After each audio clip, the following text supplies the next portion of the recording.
എവിടെയില്ലാതെ കോഴിക്കോട് രണ്ട് വർത്താനം പറയാ.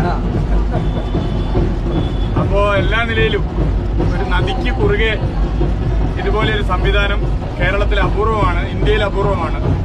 ചാലിയാർ ഒട്ടേറെ ചരിത്രപരമായ പ്രത്യേകതകളുള്ള ഇടമാണ്.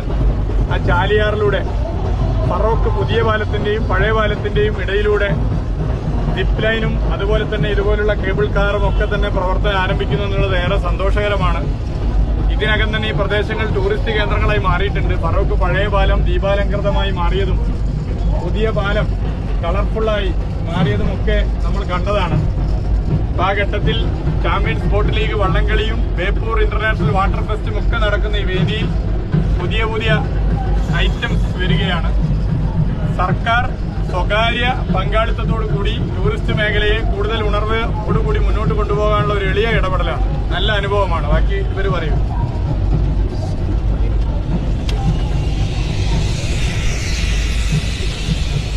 അടുത്ത സിപ്പ് ലൈനാവും. ഫറോക്കിന്റെ ചരിത്രത്തിലെ ഏറ്റവും വലിയ ആഹ്ലാദകരമായ സംഭവമാണ് ഇന്നിവിടെ ഉദ്ഘാടനം ചെയ്തിട്ടുള്ളത്. ബേപ്പൂർ തുറമുഖം, ടിപ്പുവിന്റെ കോട്ട, ചാലിയാർ, അങ്ങനെ തുടങ്ങി വളരെ ചരിത്ര പ്രസിദ്ധമായിട്ടുള്ള മേഖലകളെല്ലാം ചേർന്ന പ്രകൃതി രമണീയമായ പ്രദേശമാണിത്.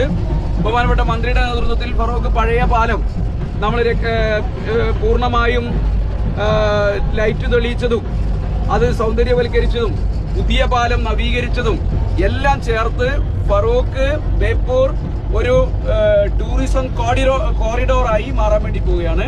വളരെ സന്തോഷകരമായ അനുഭവമാണ്. ഈ ദിവസം ഫറോക്കിലുള്ള ജനങ്ങളാകെ സന്തോഷത്തോടു കൂടി പങ്കെടുത്തു.